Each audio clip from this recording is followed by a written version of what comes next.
Welcome, everybody, to the Jurassic Park Podcast, and we also do call this Titan Watch from time to time, and I am here with Tom Jurassic. I am Brad Jost, and we are going to be talking about Season 2 of Monarch, Legacy of Monsters, Episode 6, Requiem.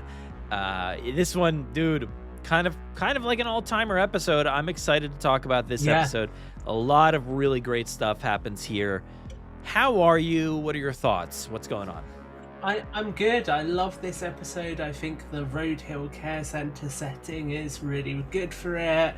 It was really awesome to actually get to go back to Raccoon City as well from Resident Evil 2. Oh, wait, we're talking about Monarch Legacy of Monsters Requiem, not Resident Evil Requiem. Got you. I'll try not to call you Leon throughout this episode, Brad, although you are as ruggedly handsome as Leon S. Kennedy, it must be said.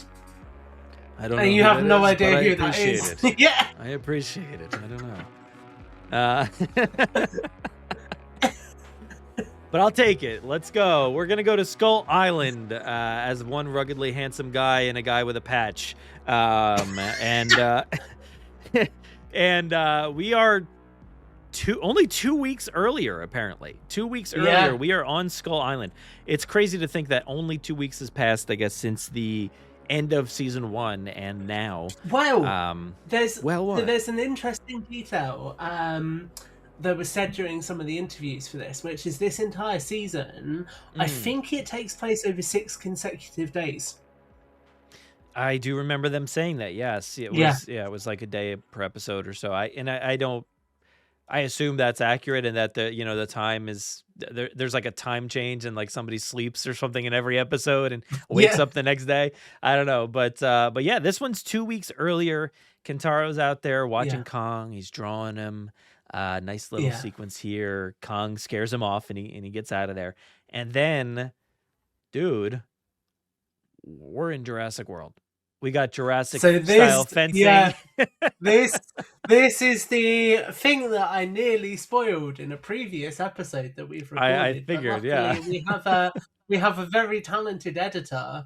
But yeah, the high voltage fences here literally feel like classic Jurassic Park fences. It is pretty mental. Oh yeah, he crawls under it. Hero catches him out there, and dude, the first time I watched this sequence, for some reason, the subtitles were not working.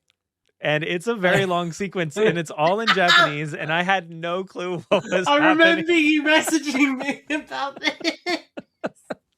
I'm like, wait, it's a lovely scene, but I don't know what happened. Out of context for this episode, have you actually finished the show at this point?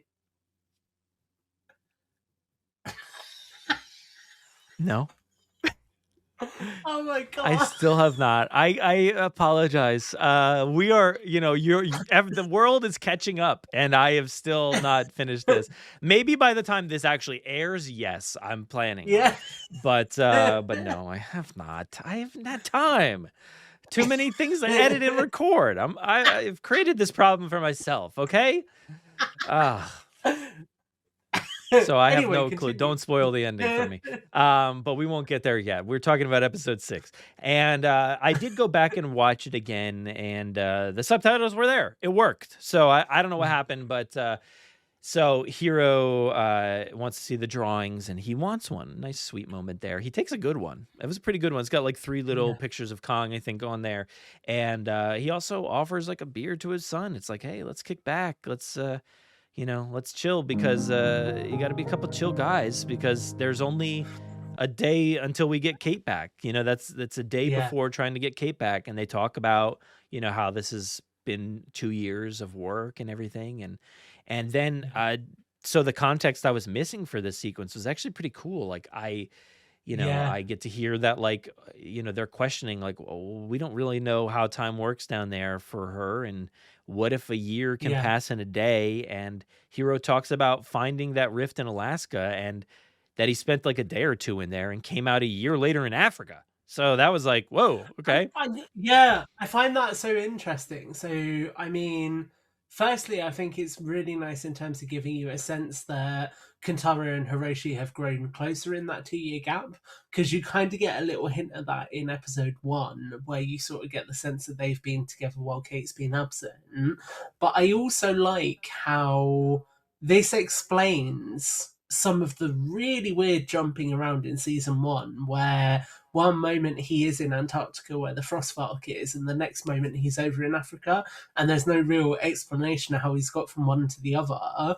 But this recontextualizes that, and his absence is he was in the Axis Mundi, which is just a really awesome way of replaying it. But also, okay, this means that he was in Axis Mundi while Keiko was in there, and he never realized.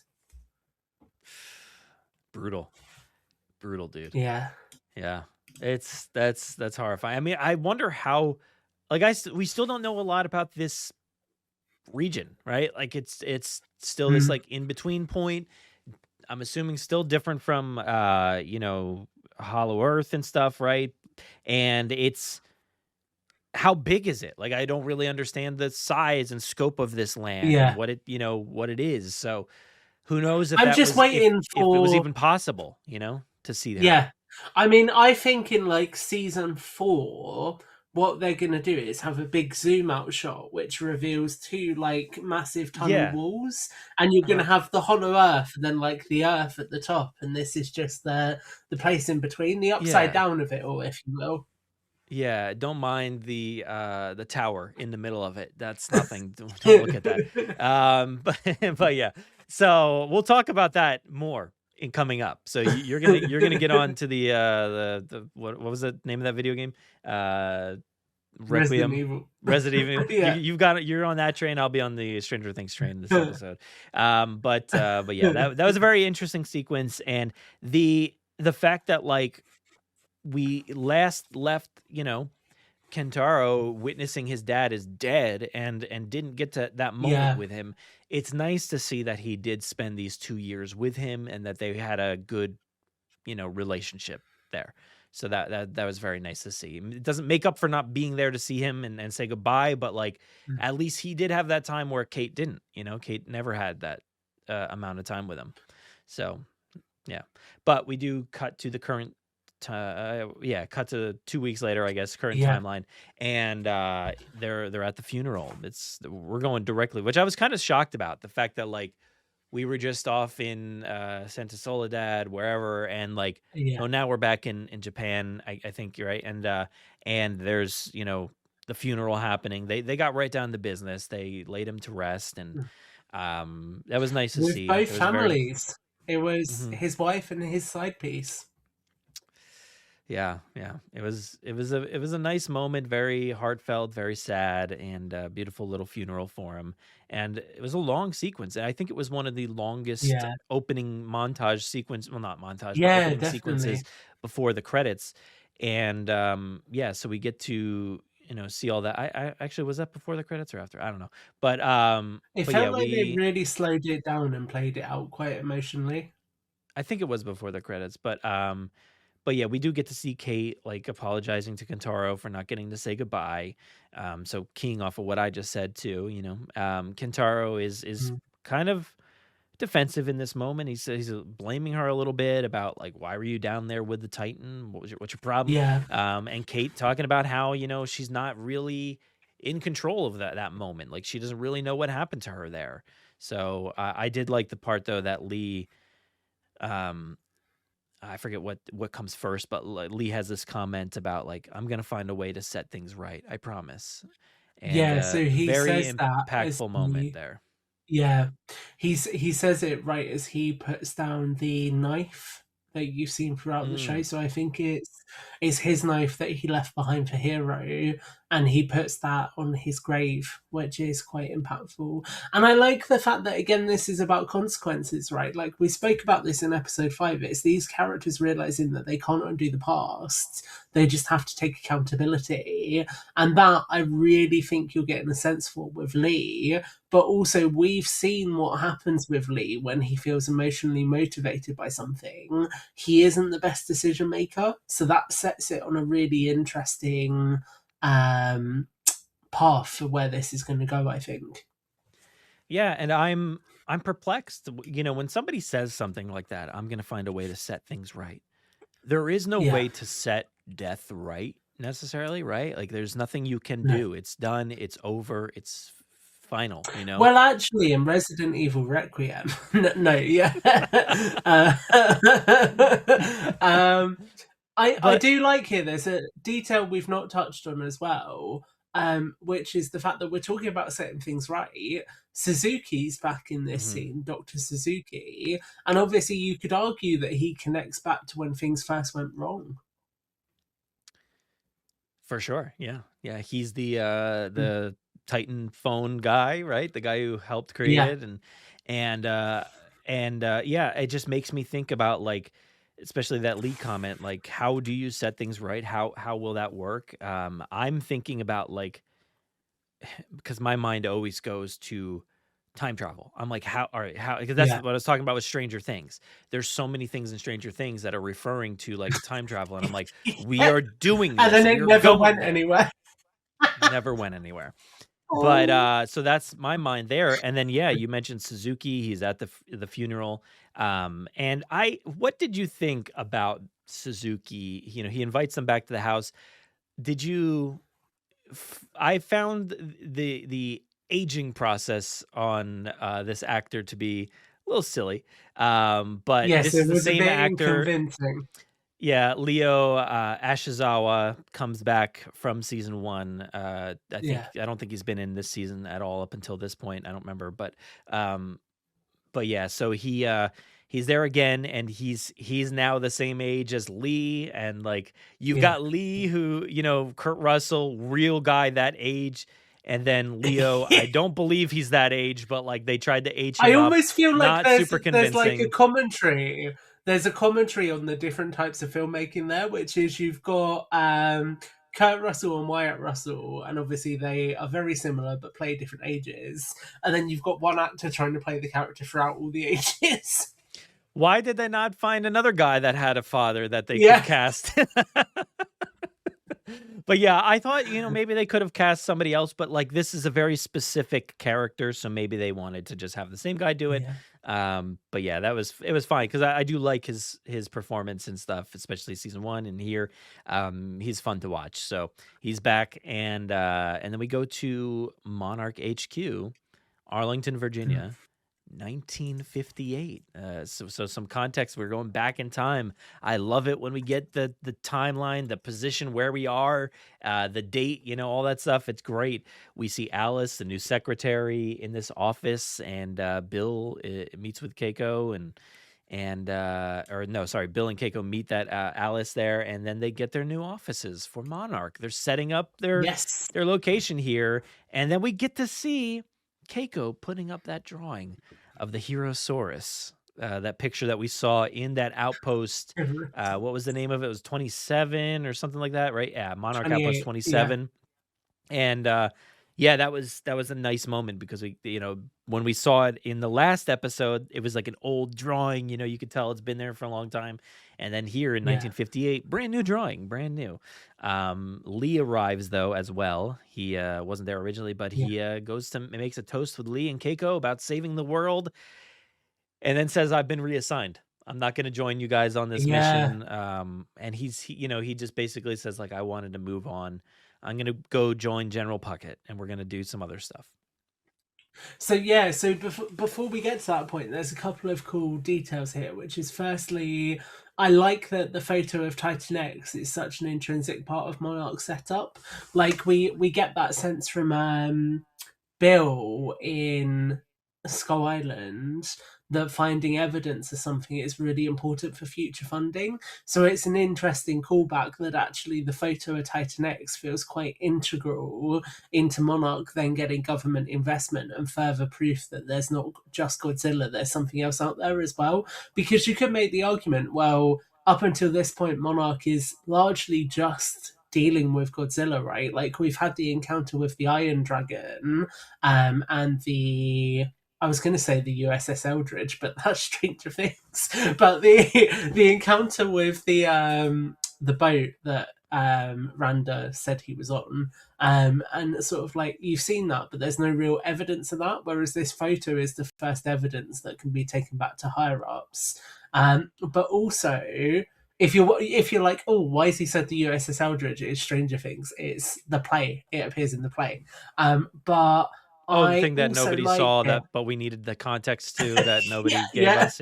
Yeah. And then the context of it isn't even used in the final season. But what I like here as well is that we get Keiko getting a larger office, because I think that's a really nice challenge to attitudes towards women's rights at the time, where obviously we know that in sort of like the 60s and 70s, that would have been quite a rare occurrence, especially when she's Japanese as well, and there's just been the war. So I think it's a really nice hint at how, at the time, Monarch is trying to be a bit more progressive.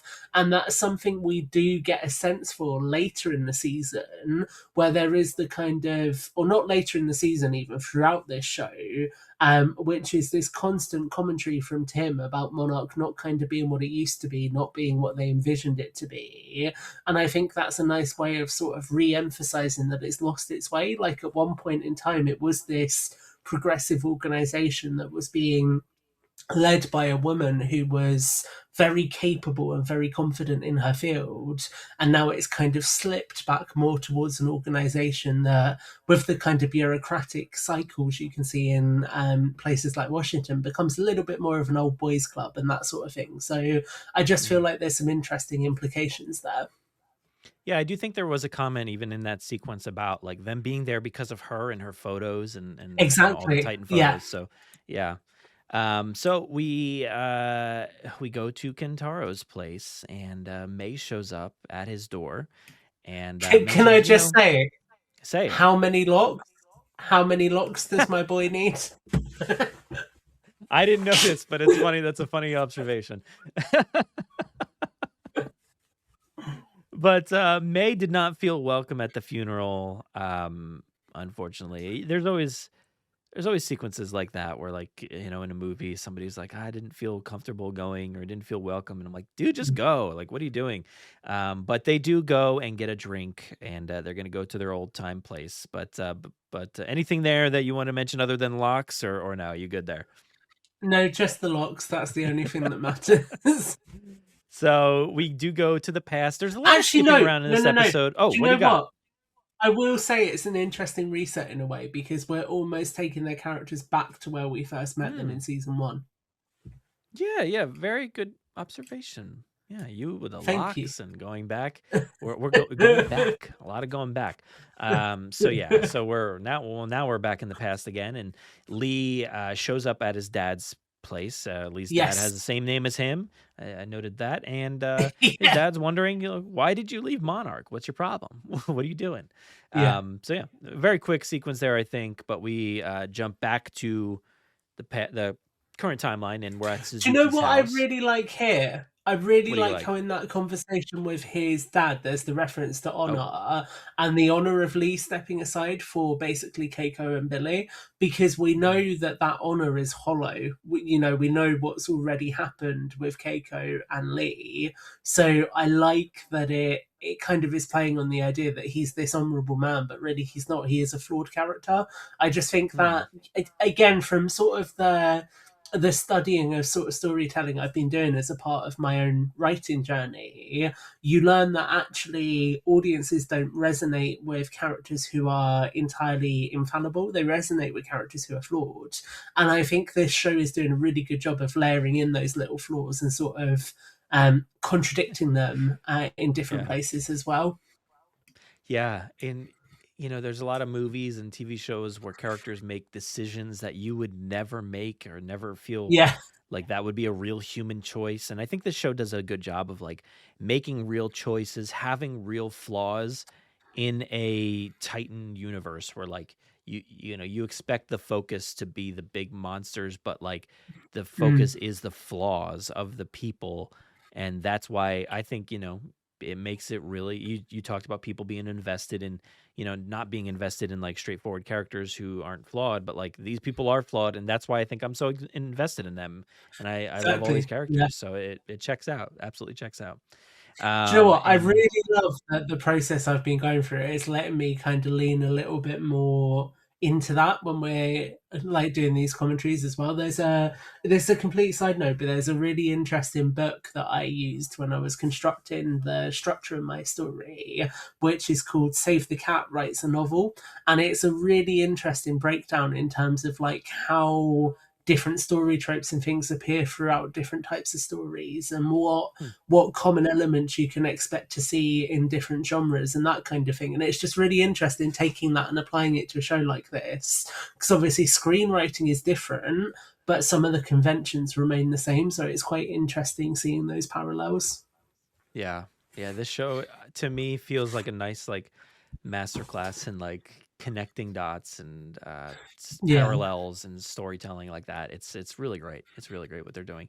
There's a lot of that coming up. So Yeah. this one, we are at Suzuki's house, and he's talking about building the Titan phone. And Lee, interestingly, like I think he had like I think he had a few drinks in the past and stuff like that, but we see him here pouring out the wine. He's like, Zook, like, where do you keep all the good stuff? And Yeah. then they go and they wander out of the room, I think. But cut to the past again, and Lee wakes up late for work. He maybe drank a little bit too much, did something, I don't know, but So I think it's a bit messy in my brain because it sort of cuts back and forth. yes, But yeah, during the dialogue with Zook and also Lee, we get a couple of really interesting details. There's one which and you might be about to come into this, so I may be jumping the gun. But they start talking about the knowledge of time dilation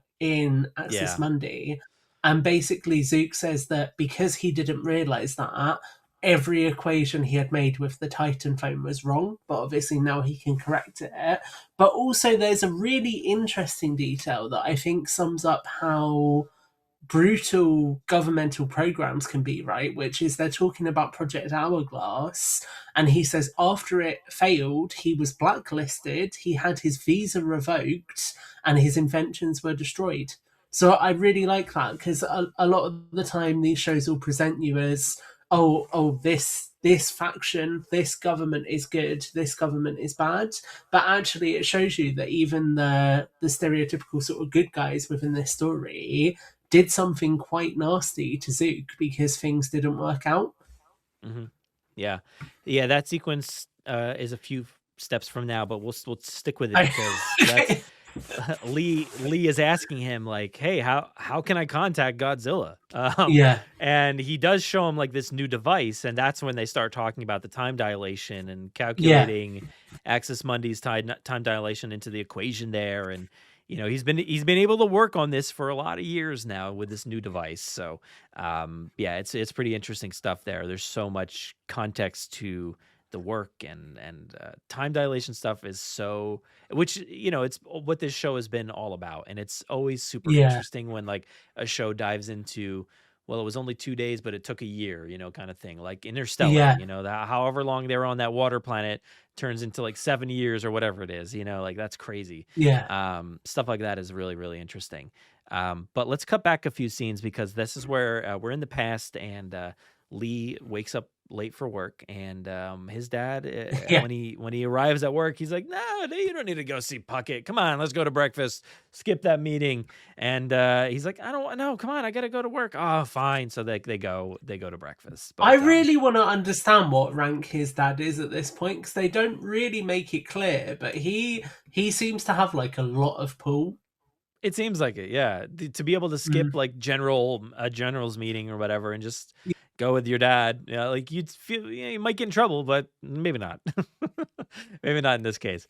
But we go back to Tokyo, and that walk that Kentaro and May were on, they walk to the bar, and the bar that they used to go to, I guess 2 years ago, probably. Is that accurate? Yeah. It's not as seedy as it was before. Nice and fancy old, It's being sold. It's been sold. It's like a nice family friendly bar kind of situation now. It's a restaurant or whatever. So it's a very different, drinks are different. Everything's weird, but they stick it out and they stay there. So But yeah, and that's where we get the Suzuki house moment again, but we'll skip over that and back to Tokyo. May has a mention here of Kentaro bringing Back to the Future to watch with her. I guess one of the first times they were hanging out or something. And I'm like, dude, are you kidding me? Oh So my God. I had this thought, you know, back at the beginning of this episode about like, I need to find a way to fix this. To me, that sounds like I have to find a way to go back and fix this to make sure he's not alive or not dead. Not alive. That would be brutal. To make sure he's definitely dead. No, to make sure he's alive in some way to bring him back. And it's like, you know, it brings me back to the early days of like Lost and stuff. I don't know if you ever watched that show, but like, I need to watch it. You know, there's moments in there where like stuff, like kind of comments like that happen, and you're like, whoa, like what are they gonna do? How are they gonna do this?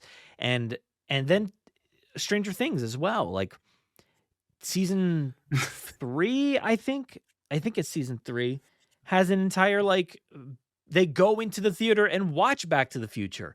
Like there's there's so many comments in the new season about Back to the Future. And that's where my mind is like, okay, we are absolutely time traveling in this season, in this, the end of this series. Somehow we are time traveling. And it never gets paid off in that way that I expected it to. So maybe it won't here as well, but I just can't help but like see those kind of ties that they're trying to layer into the show and be like, we're doing time travel.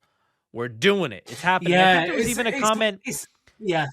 There was, I don't remember where it was. Go ahead, you can talk, because there was something in the last episode that even made me think about it. It's interesting seeing them playing with all of this, because I think that the Monsterverse more broadly is entering a very ethereal plane at the moment, where I don't know if you've seen a lot of the discussion around Godzilla X Kong Supernova, but basically the main train of thought on it is that Space Godzilla is going to be the main villain. So again, it's going towards something that's very different to anything that's come before. Obviously, with Monsterverse as it is, it's always kind of been creatures that exist on the planet and like they're asleep, they're dormant, those types of things. But when you add in an animal from another planet, it becomes very different. And I think it's quite interesting that, again, we're adding another sort of ethereal plane here with time travel as well, which feels like a very different concept to what we've seen in the Monsterverse so far. Well, I mean, I guess it's hinted at, space, right? Too, right? I think so. I think Ghidorah like landed in a meteor, so it's but obviously that's a threat that has then frozen on this planet. I think to the point about that, I feel like in King of the Monsters, I'd need to check, but I feel like all of the time instruments go a bit weird when they go into the temple.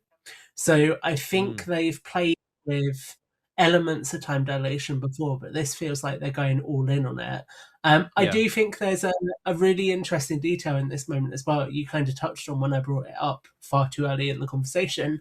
But obviously during this conversation with Suzuki as well, Shaw does specifically say that Godzilla can destroy Titan X. So to come back to what I was saying in episode 5, we know that when Shaw feels emotionally invested in something, he doesn't make the smartest decisions.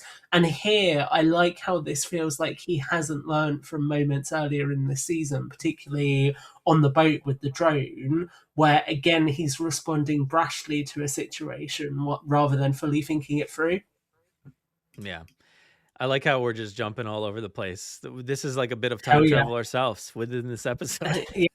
Yeah, and there was that comment I was looking for from the last episode was just about like Lee and Keiko and their walk. They said that they can't change the past as far as like what happened between them. So like I feel like they're just alluding to things, all this time dilation conversation. It's very cool to see. I love this stuff. Like this is the stuff that's like, oh, full, like this is the kind of stuff that I love. It gets you locked in, doesn't it? Yeah, absolutely. So I mean, on that time travel note, I can't believe that this episode ended with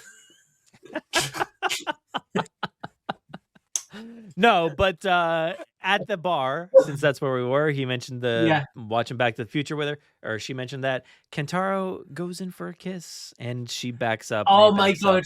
The ultimate line as well, where he's like, I'm the wrong Randa. man. Yeah. Yeah. That's a lovely comment. I do. Yeah. I mean, he is for Kentaro, you sure. were not being a chill guy. Not a chill guy. Not a chill guy at all. I know season one. Like, I think I was a little harsh on Kentaro. He didn't like. I didn't love him as a character. I don't think in season one. Mm. Season two, I've been more on board with him, and then he goes and like, and it's understandable though. Like he just missed his dad dying, and he's not in a good headspace at all. But like, yeah, it's hard to defend like him like kind of being a jerk here and there, and that's just who he is. I don't know if that maybe that's not. Wait, let me rephrase that. I don't know if that's just who he is, or if that's just like this situation bearing down on him. I don't know. Mm. But It's yeah. interesting because he is quite harsh to her, and he says Kate didn't want you after all, which I just think kind of you sort of see a twist in his character, especially in that funeral scene, and then it feels like it's playing out here as well, where he's like a little bit nastier than he has been before. Yeah.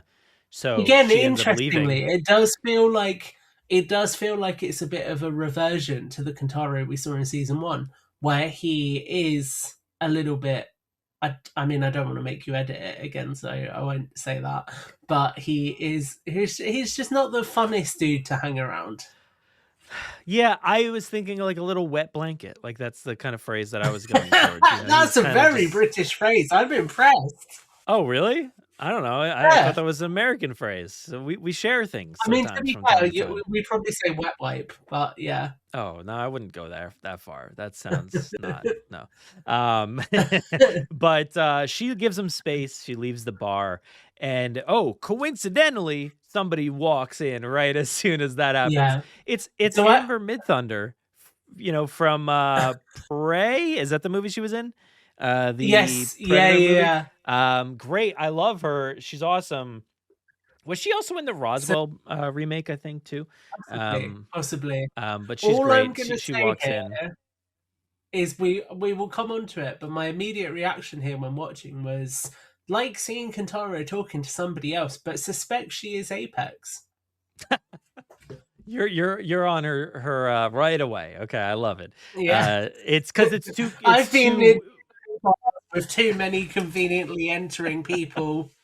Yeah, exactly. She just so happens to walk in right as soon as May leaves, and it's just like, let's he just struck out with May, so like let's give this a shot. Yeah. But we cut to yeah, we cut to Suzuki's dock, and Kate and May are talking about like the light and the stars being from another time. Again, we're talking about time and the how long it takes for that light to get here and all that stuff, and they're a memory that refuses to fade. I thought that was a really nice kind of moment there, talking about Hiroshi's light still shining out there somewhere. It's kind of nice. I like that stuff. And there's a ripple in the water around Kate's feet, and T-Rex. Yeah. So what's that?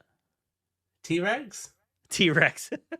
I think you're right. Yeah, there's a T-Rex coming. But Kate and Keiko come across Lee and Suzuki taking the device. They're like walking by, I think. Yeah. And Lee wants to test the device to open up a rift into Access Mundi. And it's like, just casually mentioning this. Kate like kind of freaks out about the idea of making the monsters fight. This is not her plan. She doesn't like this idea. Let them fight. Let them fight. Keiko says that Lee is not the man she used to know. Dude, I literally wrote that sentence down as well. So she says he sounds like the generals and isn't the man she used to know. And I like how this feels like it's paralleling the role that Admiral Stenz plays in the film. So Stenz is the Navy Admiral who appears in Godzilla 2014, and then he's in King of the Monsters, and he's the one who uses the oxygen bomb in King of the Monsters. And I like how Lee is almost feeling like that kind of character, where he's just trying to kill these things. He's not realizing that they are animals, because that's very much the role that Stenz has in those films as well. Yeah, he is a man of action. He needs to be doing something. He can't just sit by idly. Yeah. And he made a promise. He made a promise to do something about this. And guess it's the first thing that popped into his head. Yeah. But yeah, back at the bar, and I don't know if we learned her name up to this point, so I kept calling her just Amber because No. that's her So name. yeah, So I was they're just calling playing her girl. yeah, Literally in my notes, it's just girl.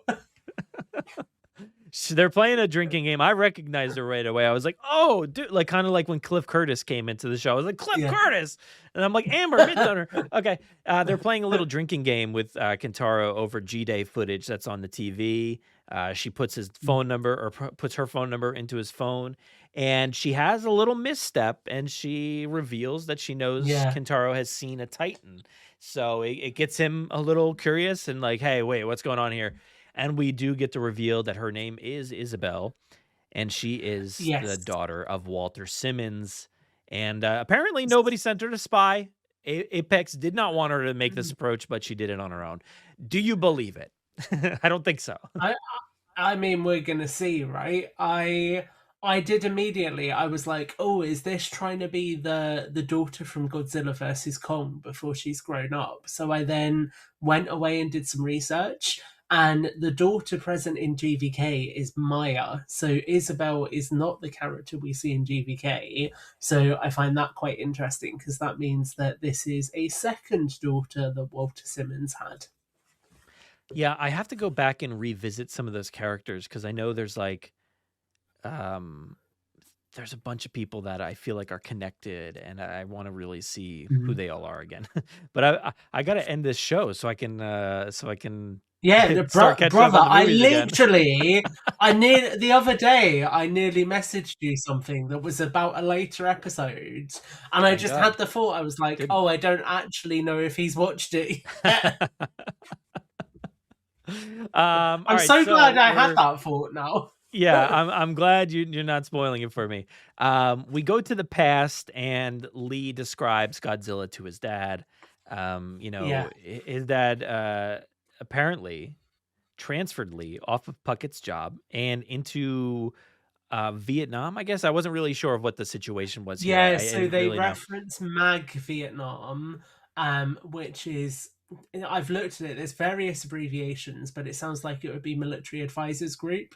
So that, presumably, this is, are we 62 at this point? I don't know. What did it say before? It's 58. It's 58.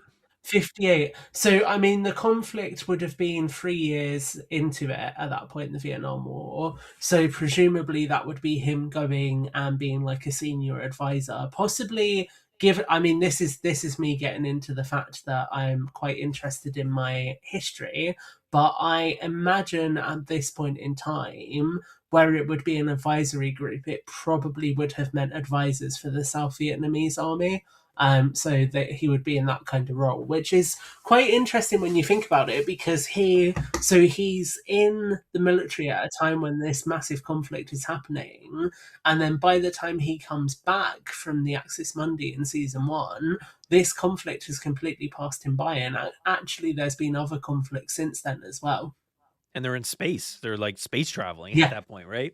Yeah, exactly. It's pretty crazy. Can I touch on one sentence that's said by his father that I'm sure you were going to mention as well, which is the sentence he says is, in the end, all that matters is who wins. And I absolutely love that this is a sentence instilled by his father, because this plays back on the theme of this show being all about things being passed down through the generations. And in this case, it's his father's attitude towards warfare that is now informing his approach towards the Titans, which I thought was a really cool way of, again, bringing it back into the overarching tapestry of the show. Yeah, and it might be painting that picture of, oh, you're not the man I used to know, so that's really cool. Yeah. And his dad yells at him in the middle of this restaurant, asserting his power there. And then the way you see people react. Yeah, the way you see the soldiers around them react, because I think it's like a military restaurant, isn't it? I'm sure there's soldiers and other people there as well. They, like, you can tell they know that he's got a lot of authority because nobody intervenes. So again, it's like, well, actually, what role did his father play? Yeah. And interestingly, there's a question mark for me there on, do we think his father could factor into the spin-off show? Oh, for sure. I think absolutely. There They we got to go. be setting Yeah. him up, right? Like they got to be setting him up for more, I would assume. Yeah, like because what is his trajectory? I don't really know, but he just kind of shows up to be somebody to, change his trajectory, change his son's trajectory and make him do something else and assert his power. And I feel like, especially if we're going to talk about like maybe military struggle and stuff in the sequel series, I'll be interested to see Yeah. if he does show up. But we do we're get going another to talk more about sequence. that shortly. We get a sequence of Lee driving to the mountain, so not much, I don't think, there. We also cut back to Tokyo, and we do get a Titan alert. The Godzilla, Battle of Tokyo. Yeah. So this dude, he crashes through the city to fight Titan X. My mind was blown. This is awesome. I love how this is something that fans have wanted to see for ages. So they're giving it to us. And I remember beforehand, there was so much hype about, oh my God, we're finally getting the battle in Tokyo. How does this happen, etc. But then snap, it's a nightmare sequence. So I think so many people are going to feel like they got baited. But I love it. I feel like it's such a nice way of showing that you're in touch with your fans, that you're like, yeah, we know this is something you want. We can't quite give it to you, but here's a little clip of what it could be like. And like the fact that in that sequence, you see all of the missile battery defenses that they've got coming online and attacking Godzilla as well. It's so cool. Yeah, rockets are just flying through and just taking him out. That's pretty cool. I love this sequence. Usually, a dream sequence where somebody wakes up and it's like, it's kind of annoying, but like when it's done like this, I'm like, Alan! That was cool. That was cool. Yeah. Godzilla turns around, Kentaro, wake up. Yeah. But he did wake up, and then we cut back to the past, and Lee gets his reassignment, and goes and wait, what am I trying to say? He goes and destroys his room. Continues to destroy his room. So that was a little sequence there. Anything there to add to that or no? Dude needs to be a chill guy. He does. He needs to be a chill guy. We go back to the current timeline, and Keiko is analyzing Kate's feet. The shockwave at her feet. It's got a weak signal. These feet have a weak signal. I can't wait for the comments that are going to be like, how do I get that job?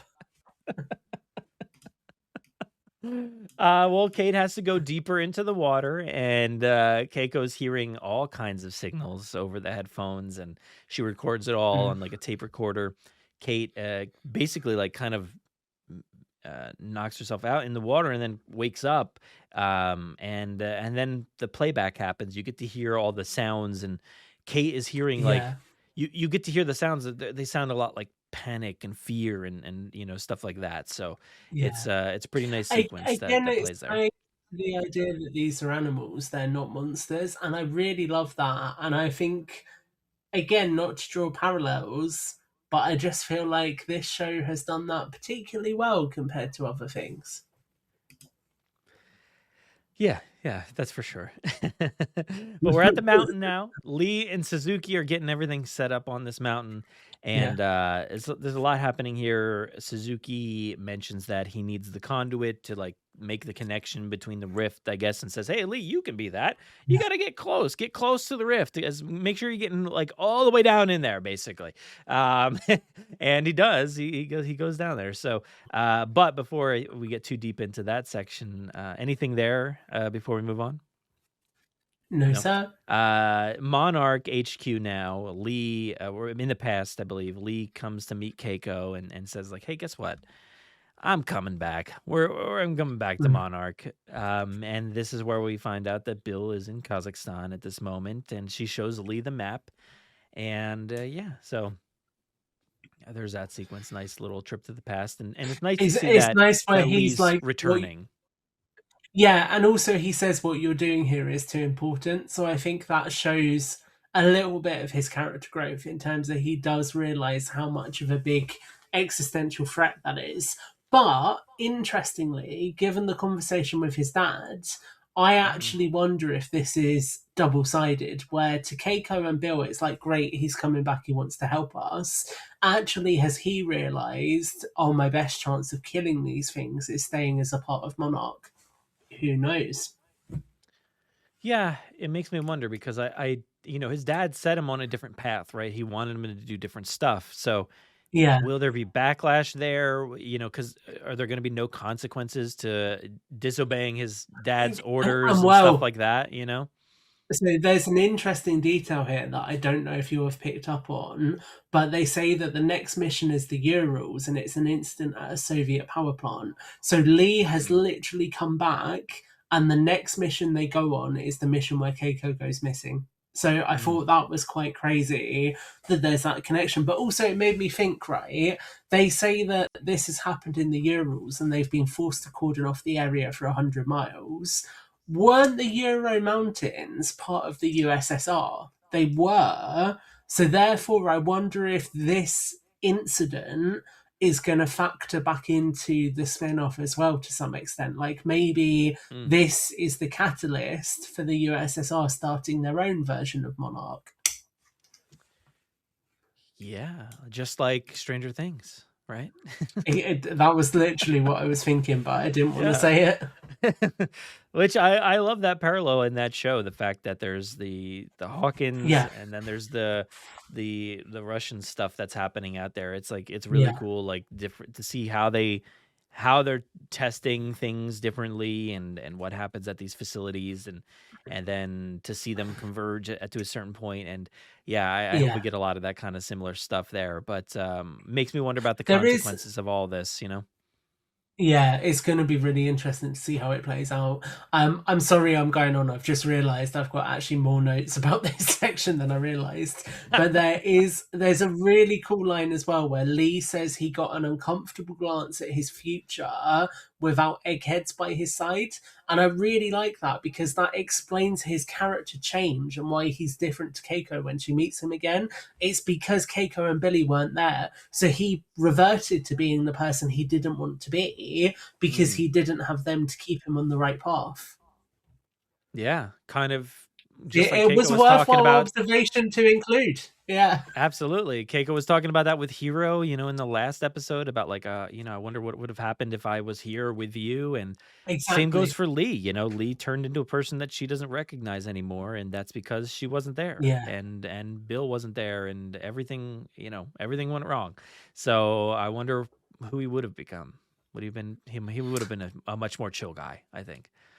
Yeah. He would, I agree. I want to caveat the next section you're gonna talk us through with me saying that my notes are in all capitals and it says surreal seeing X talking to X from the past, followed by what the Whoa. Okay. Yeah. Well, I wonder what you said there, but we'll never know. Yeah. I've been working on my self-editing to save you some time. I appreciate it. I might still have to edit it, but we'll see. This scene is back at that mountain. The testing begins on opening that rift. Yeah. And hey, it seems to be working. Like there is a rift right here. It's sending light and stuff up into the sky. And it won't power down. It's struggling there, and Lee's getting pulled in. You got to stop it. Shut it down. But it stopped.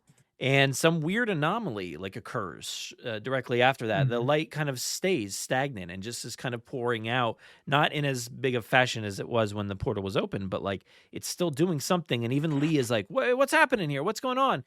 And then once that dips out, we get to hear a voice over the walkie. And hey, we know who that voice is. And this is like, hell yeah, this is awesome. This is the exact kind of thing that I love about, and it's not exactly like what I was expecting when, you hear of changing the past and doing all this kind of stuff. But hey, like this is directly going to tie into that, I think. And we've got young Lee on the other side in the Axis Mundi, I'm assuming there. And it's very cool to hear young Lee and then see old Lee kind of react to that. It's do you know what? Hats off to the writers for finding a way to get Kurt and Lee and Wyatt to perform together. I just think it's so nice that they've got the opportunity to do that. I mean, I'm excited to see where this goes. Very, very excited. I think we might have one of your favorite episodes next. Quite possibly. That episode 7, is called String Theory. So we'll get into that all next time on April 10th. So Brad may have watched it by the next time you hear our voices. I've seen that one. Oh, okay. You caught me there. Oh my gosh, that really tickled you. Wow. It did tickle me right in the throat there, yeah. But I'm excited for that episode. We'll talk about that next time. But yeah, Tom, anywhere people can find you online to talk about, I'm so glad you didn't say anywhere. And the present. Yeah. I was concerned there. I was like, is he going to say anywhere people can find you online to get tickled in the throat? And I'd be like, no, absolutely not. No, that's absolutely not what I was going to say, but sure, if they could. Yeah, you can find me at Tom_Jurassic and Jurassic Collectibles and nothing else apparently. Oh no, I know I've got my closing remarks for this episode sorted, so I'll wait for that. Oh, okay. Well, in the meantime, you can listen to the Jurassic Park podcast, and that's this show. But there's other episodes that are about Jurassic, so go check out those ones. Go find them, and of course, go listen to Grim Grinning Hosts, my theme park show, pop culture show. Really fun stuff happening over there. And then, of course, the Forcecast, where we're talking about Maul, Shadow Lord, Mandalorian and Grogu, anything else that's happening Star Wars. Please go check out that show. And is there anything else? No, go follow me over on Letterboxd. Over there. Yeah. Writing some fun movie reviews, catching up on stuff. I haven't been able to catch up on as much as I wanted to this year. I'm really falling behind. So hopefully by this point, I'm picking up the pace a little bit. Wait, you're falling behind? I had no clue. There's been no clues whatsoever during this recording session. None whatsoever. You'd have no clue that I've got too much on my plate. It's not possible. Yeah. But thank you everybody for watching. Do you play Resident Evil Requiem, which clearly sponsored this episode? Yeah, go watch Stranger Things on Netflix, I guess, and play that game while doing it. But go to JurassicParkPodcast.com, find everything over there. Yeah. Thank you, everybody, for watching this. Stay safe, be kind, and as always, enjoy. What do you got to say, Tom? And remember, we may have been talking a lot about riffs this episode, but there will never be a riff between your favourite podcast bros.